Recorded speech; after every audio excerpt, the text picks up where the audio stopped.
কিভাবে বাংলাদেশের পরিধি আমি বাড়াবো, সীমানাকে আমি বাড়াবো। লুৎফুজ্জামান বাবর ভারতের সেভেন সিস্টার্সকে স্বাধীনতা এনে দেওয়ার চেষ্টা করেছিলেন। কথিত আছে সেই 10 ট্রাক অস্ত্র যদি ভারতে পৌঁছে যেত তাহলে হয়তো এতদিনে তারা স্বাধীনতা পেয়েও যেত, আর তারা একটি স্বাধীন রাষ্ট্রে পরিণত হতো।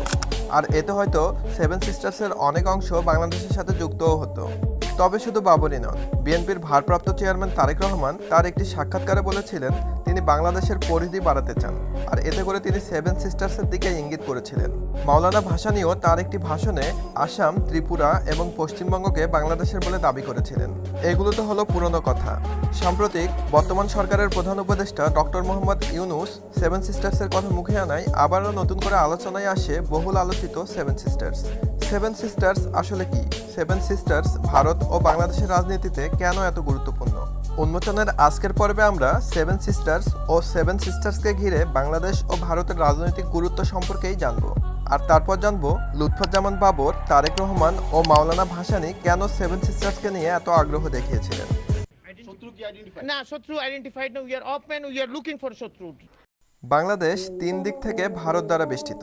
তবে বাংলাদেশের কারণে ভারতের 7টি রাজ্য দেশটির মানচিত্র থেকে অনেকটাই বিচ্ছিন্ন হয়ে আছে। বাংলাদেশের উত্তর পূর্ব দিকে থাকা এই রাজ্যগুলো মেঘালয়, ত্রিপুরা, আসাম, মিজোরাম, মণিপুর, নাগাল্যান্ড এবং অরুণাচল প্রদেশ। এই 7টি রাজ্যকে একসাথে বলা হয় সেভেন সিস্টার্স। এই 7টি রাজ্য পশ্চিমবঙ্গের শিলিগুড়ি করিডোর দিয়ে ভারতের মূল ভূখণ্ডের সাথে যুক্ত হয়েছে। সেভেন সিস্টার্সের রাজ্যগুলো ভারতের মূল ভূখণ্ড থেকে খানিকটা দূরে হওয়ায় উপমহাদেশের রাজনীতিতে এই রাজ্যগুলোর বিশেষ ভূমিকা রয়েছে। ভারতের অন্যান্য রাজ্যগুলো সম্পর্কে আমরা যতটা জানতে পারি, বাংলাদেশের নিকটতম হওয়া সত্ত্বেও এই 7টি রাজ্য সম্পর্কে আমরা অনেক কমই জানি। এই রাজ্যগুলো একসাথে সেভেন সিস্টার্স নামটি পেয়েছিল 1972 সালে। জ্যোতিপ্রকাশ সাইকিয়া নামে ত্রিপুরার একজন বিখ্যাত সাংবাদিক একটি রেডিও টক শোতে মেঘালয়, ত্রিপুরা, আসাম, মিজোরাম, মণিপুর, নাগাল্যান্ড এবং অরুণাচল প্রদেশকে একসাথে বলতে গিয়ে সর্বপ্রথম সেভেন সিস্টার্স নামটি উল্লেখ করেন। এই 7টি রাজ্যের উপরে তিনি একটি বইও লিখেছিলেন যার নাম ছিল ল্যান্ড অফ সেভেন সিস্টার্স। মূলত তারপর থেকেই উত্তর পূর্বাঞ্চলীয় ভারতের 7টি রাজ্যকে একসাথে সেভেন সিস্টার্স বলা হয়। সেভেন সিস্টার্সের রাজ্যগুলো জাতিগত এবং ধর্মীয় দিক থেকে অনেক অমিল থাকা সত্ত্বেও এরা একে অন্যের উপর অতিমাত্রায় নির্ভরশীল।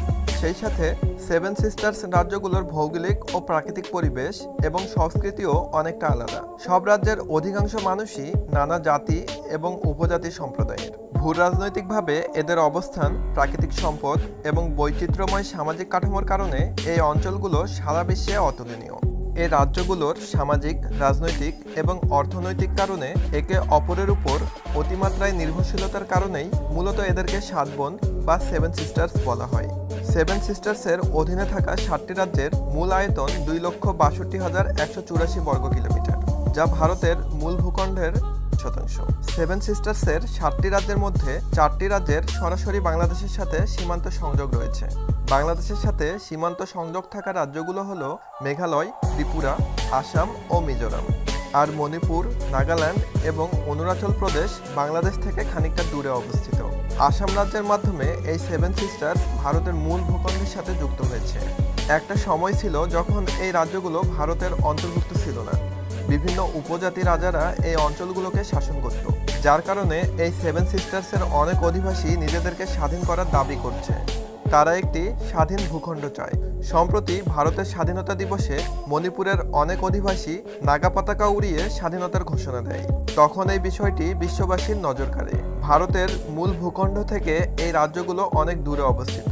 ভারতের মূল ভূখণ্ড থেকে এই রাজ্যগুলোতে যাওয়ার জন্য একটি মাত্র 7 কিলোমিটারের লম্বা করিডোর রয়েছে, যে করিডোরটিকে আমরা চিকেন লেগস হিসেবেই চিনি। কিন্তু এই পথ ব্যবহার করা ভারতের জন্য অনেক বেশি ব্যয়বহুল এবং অনেক লম্বা সময়ের। আর এই কারণেই ভারত চাই বাংলাদেশের মধ্য দিয়ে রাস্তা তৈরি করতে। সম্প্রতি স্বৈরাচার সরকার শেখ হাসিনা এবং ভারতের মধ্যে একটি রেল ট্রানজিট চুক্তি হয়েছিল, যে চুক্তি অনুযায়ী ভারত বাংলাদেশের রেলপথ ব্যবহার করে অনেক কম খরচে এবং স্বল্প সময়ে সেভেন সিস্টার্সের ত্রিপুরা রাজ্যে পৌঁছতে পারত। কিন্তু হাসিনা সরকারের পতনের কারণে এই চুক্তিটি আর বাস্তবায়ন হওয়ার সম্ভাবনা নেই। কারণ এরকম চুক্তি বাস্তবায়ন হলে সেটা ভারতের জন্যই বেশি লাভজনক হবে। এতে করে বাংলাদেশ খুব একটা সুবিধা পাবে না। সম্প্রতি ডক্টর মোহাম্মদ ইউনূস বলেন, কেউ যদি বাংলাদেশে অস্থিরতা তৈরি করতে চায় তবে এর সহিংসতা সেভেন সিস্টার্স পশ্চিমবঙ্গ সহ আশেপাশের অঞ্চলগুলোতে ছড়িয়ে পড়বে। ডক্টর মোহাম্মদ ইউনূসের এমন কথার কারণে ভারত সম্প্রতি একটু নড়ে চড়ে বসেছে।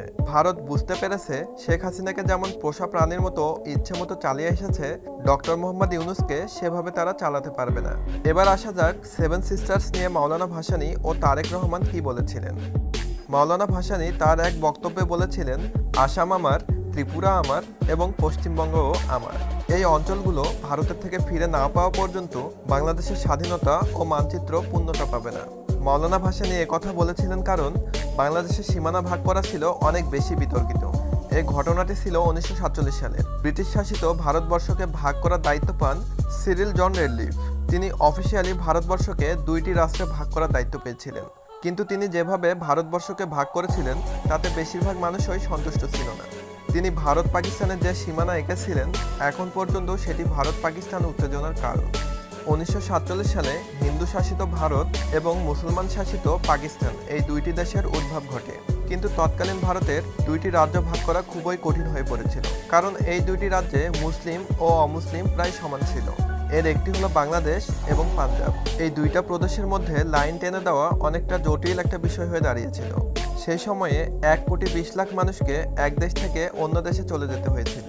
ধর্মের ভিত্তিতে দেশ ভাগ করা এটা কোনো যৌক্তিক সমাধান হতে পারে না, কারণ একটি দেশে বিভিন্ন ধর্মের মানুষ বসবাস করবে, এটাই স্বাভাবিক। এটা এমন একটা বিভক্তি ছিল যেটা ভারত পাকিস্তানের মধ্যে উত্তেজনা সৃষ্টি করার অন্যতম কারণ।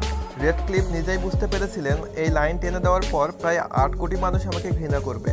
মাওলানা ভাসানী এই ভাগ মেনে নিতে না পেরে তার একটি ভাষণে পশ্চিমবঙ্গ, আসাম এবং ত্রিপুরার কথা বলেছিলেন। তিনি সেই সময়ে এই বিষয়টি নিয়ে কথা বললেও অন্য কোনো নেতা এই বিষয়টি নিয়ে কথা বলেনি। তবে তারেক রহমান 2005 সালে একটি সাক্ষাৎকারে এই বিষয়টি নিয়ে কথা বলেছিলেন। চলুন জেনে নেই তারেক রহমান কি বলেছিল। কিভাবে বাংলাদেশের পরিধি আমি বাড়াবো, সীমানাকে আমি বাড়াবো।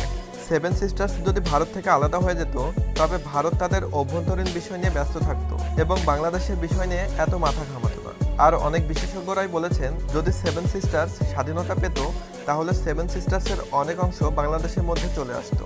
আশা করছি সেভেন সিস্টার্স নিয়ে ভারত বাংলাদেশের রাজনৈতিক গুরুত্ব আপনারা খুব ভালো করে বুঝতে পেরেছেন। আমাদের আজকের ভিডিও এখানেই শেষ করছি। আল্লাহ আমাদের সবাইকে ভালো রাখুন, সুস্থ রাখুন।